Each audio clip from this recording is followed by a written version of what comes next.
go forth and stand upon the mount before the Lord.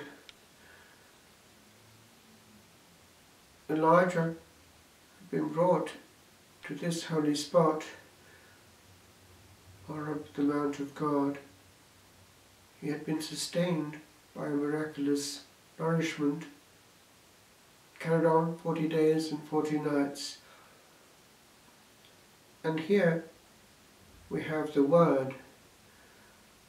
We have a forerunning of the sacrament in that miraculous food given to him, prepared by an angel, but we have here the forerunning of the Word. And what is the Word? What are you doing here, Elijah? A word which comes also unto us if we pause and wait. What are you doing here? It applies right now to each one present, in whatever presence that might be. What are you doing here? Where is time going? Many people find it difficult to pause. The problem is that we have become dispersed. We are leaking through many pores, and there are too many messages coming in. Holy messages, no doubt, but each demanding attention, and the soul was not made for that load. We don't always have to be available. We don't always have to have background words. The soul which is always exposed to words, after a while, becomes dulled unto them, and their power is not what it could be. As in a vacuum, a tiny speck is explosive, so too in the empty and waiting soul, a whisper, a still small voice has power to be and space. And so we have this crescendo. The Lord passed by. A great and strong wind rent the mountains and broke in pieces the rocks before the Lord. But the Lord was not in the wind. There is a wind, a bombardment of the senses by words and so-called music. But the Lord is not in the wind. There is a wind in many a recreation, a protracted cup of tea and coffee, but the Lord is not in the wind.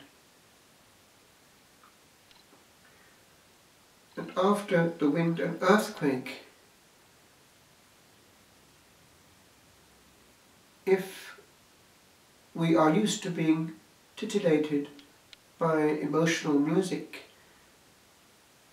if a film has to have always the maximal effect, then we are dulled, as are those who have always to have the maximum of powerful drugs, and more of the same to have the same effect after a while. So it is that we are dulled to those little things which in an emptiness are all powerful.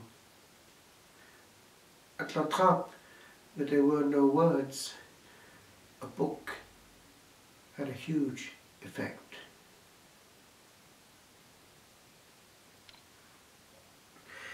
And after the wind, an earthquake. There are some preachers, perhaps less in Ireland,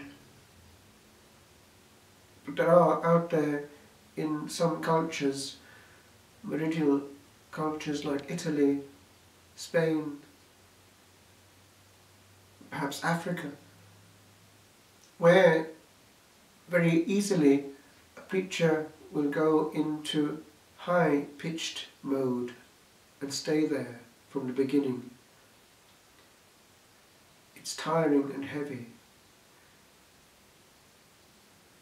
In Italy,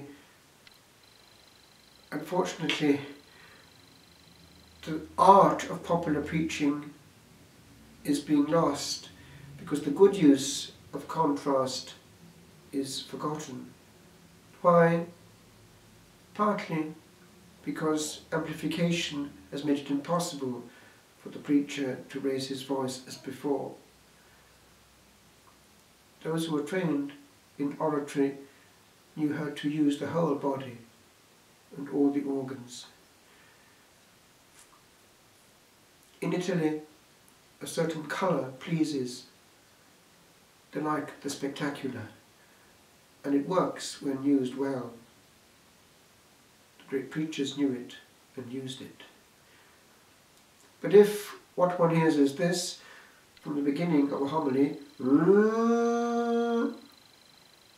and all that one has is that high-pitched, high-tension, over-dramatized tone without contrast, it's weary. The contrast is the secret, so that when there is a mode of easily ingested truth, a point is made by the unexpected, and then the voice can be raised with effect. The Lord was not in the earthquake. Truth needs to find a calm listener to have its impact. Truth has its own power, and the art of pointing to it is the secret. Let souls see the truth in its nakedness, and then get out of the way. The truth, and nothing but the truth, is what they want to hear. And it is not necessary to make many posh statements and many difficult arguments to present a point which actually is fairly simple. The gospel is a case in question. We have the voice of the past. The Lord in his providence allowed those who went before not to be told all that they needed to know, because they couldn't take it. The customs were such that it would be difficult to get through. We are coming bit by bit from polygamy to marriage as we know it. But I say to you that everyone who looks at a woman lustfully has already committed adultery with her in his heart. So here we have the fullness of the law. We do not use a person as an object. There is commitment involved, and that commitment to be evangelical is total, and in that it rejoins the project of the Maker. That exclusiveness of the bond, physical and mental, is such that God is involved, and his project is in that bonding. The old word, cleave unto his wife, is powerful. They become one flesh, and that is the word used, and God is involved.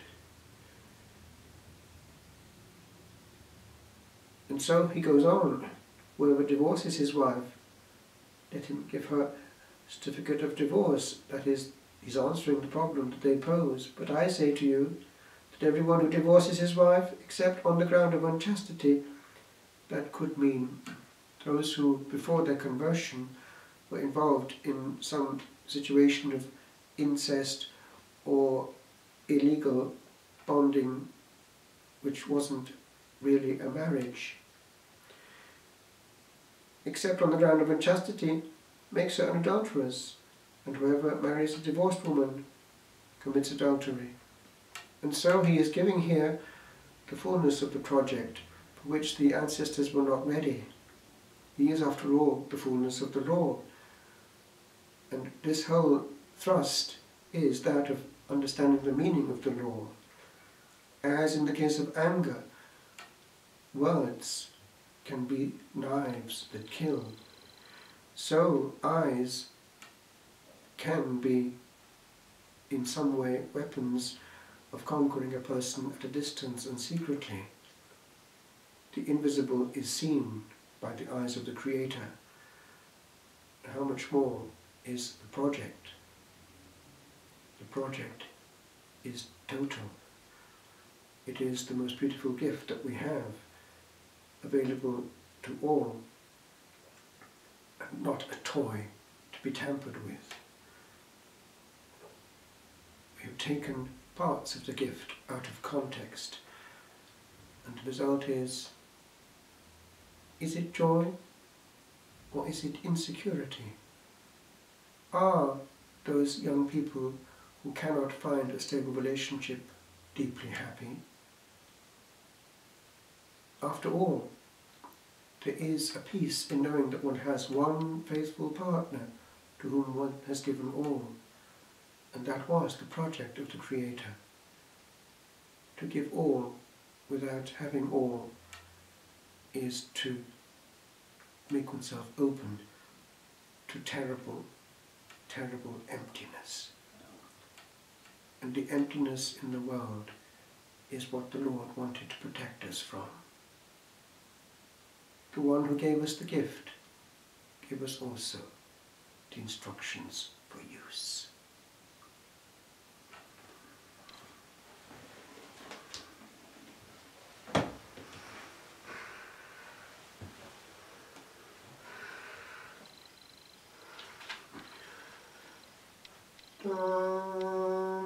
Dominus firmamentum